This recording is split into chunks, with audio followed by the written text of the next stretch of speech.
এই আজকে আমাদের চট্টগ্রামের যে আইনজীবী সাইফুল ইসলাম আলিফ তাকে যে হত্যা করা হয়েছে, এটা একটা তাদেরই নীল নকশা এবং আমরা ঐক্যবদ্ধ থাকবো এবং এই নীল নকশা কখনো বাস্তবায়িত হতে দেবো না। আমরা আইনজীবী সমাজ আমরা ঐক্যবদ্ধ এবং আইন শৃঙ্খলা রক্ষাকারী বাহিনীর প্রতি এবং তত্ত্বাবধায়ক সরকারের কাছে আমাদের জোর দাবি তারা যেন অনতিবিলম্বে সাইফুল ইসলাম আলিফের হত্যাকারীদের অবিলম্বে গ্রেপ্তার করে দৃষ্টান্তমূলক শাস্তির আওতায় নিয়ে আসেন। স্বাধীন সার্বভৌম রাষ্ট্র বাংলাদেশের একজন জাতীয়তাবাদী আইনজীবী ফোরামের নেতা, ওনাকে নির্মমভাবে এই মুহূর্তে হত্যা করেছে।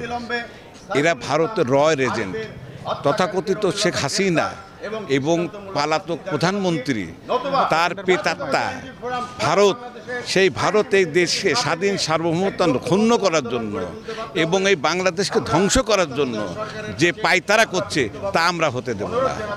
এই আলিফকে যারা হত্যা করেছে তারা ভারতের রয়্যাল এজেন্ট এবং তার ভারতের দোসর। তাই আমরা স্বাধীন সার্বভৌম রাষ্ট্রের বাংলাদেশের সকল নাগরিক আমরা এর প্রতিশোধ নেব এবং এর জন্য দুর্গ গড়ে তুলব।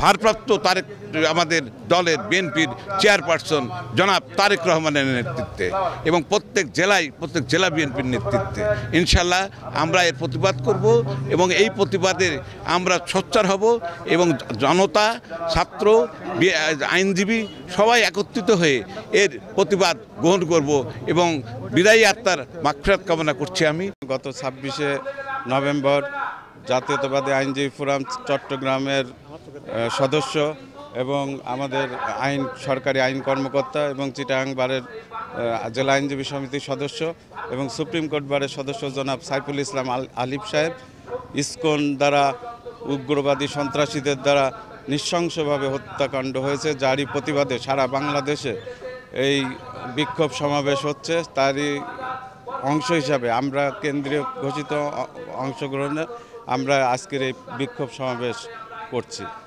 এটা আইনজীবীদের জন্য একটা হুমকি, টোটাল জাতির জন্য একটা হুমকি।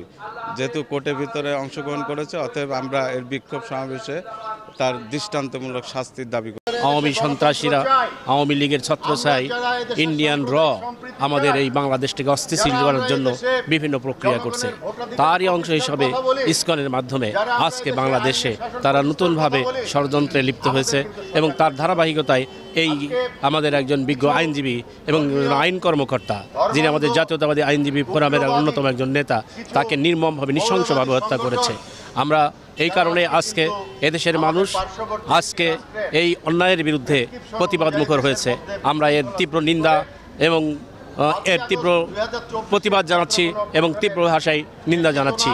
আমরা বিশ্বাস করি এদেশের জাতীয়তাবাদী শক্তি ঐক্যবদ্ধ হয়ে এই অন্যায় অবিচারের বিরুদ্ধে রুখে দাঁড়াবে এবং যারা আজকে এই ষড়যন্ত্রকারীরা তাদেরকে প্রতিহত করবেন ইনশাআল্লাহ। আমরা সেই প্রত্যাশা ব্যক্ত করছি। চট্টগ্রাম আদালতে যে ইসকনের যে নেতা যাকে গ্রেপ্তার করা হয়েছিল এবং তার জামিন বাতিল করে জেল হাজতে প্রেরণের যে আদেশ হয়েছিল, সে আদেশের পরিপ্রেক্ষিতে ইসকনের যে সদস্যরা ওখানে উপস্থিত, তারা যে উগ্রবাদী ভূমিকা পালন করেছেন, যে নৃশংস হত্যাকাণ্ড মাধ্যমে আমাদের একজন বিজ্ঞ আইনজীবীকে হত্যা করেছেন, তারই প্রতিবাদে আমরা এই সমাবেশ করছি। এই সমাবেশটি আমাদের কেন্দ্রের ঘোষিত সমাবেশ, জাতীয়তাবাদী আইনজীবী ফোরাম কেন্দ্রীয় কমিটির ঘোষিত সমাবেশ। আমাদের এখানের মতো বাংলাদেশে অন্যান্য জায়গায় হয়েছে।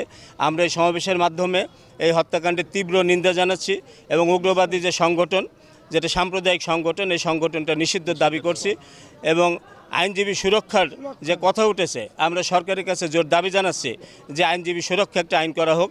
কারণ আপনারা জানেন যে বিভিন্ন দপ্তরে যারা চাকরি করেন তাদের একটা সুরক্ষা আইন আছে, ইভেন বিচারকদের একটা সুরক্ষা আইন আছে, কিন্তু আইনজীবী সুরক্ষা আইন বলে কোনো আইন এখনও করা হয়নি। কিন্তু আমরা যখন আদালতে আমরা দায়িত্ব পালন করি, আমরাও কিন্তু কোর্ট অফিসার। এটা আপনাদের জানতে হবে যে যখন যে আদালতে আমরা পালন করি সেই কোর্টের আমরা কোর্ট অফিসার। সেই হিসাবে আইনজীবী সুরক্ষার জন্য একটা অবিলম্বে একটা আইন পাশ করা হোক, এটা আমরা দাবি জানাচ্ছি এবং এই হত্যাকাণ্ডের তীব্র নিন্দা জানাচ্ছি।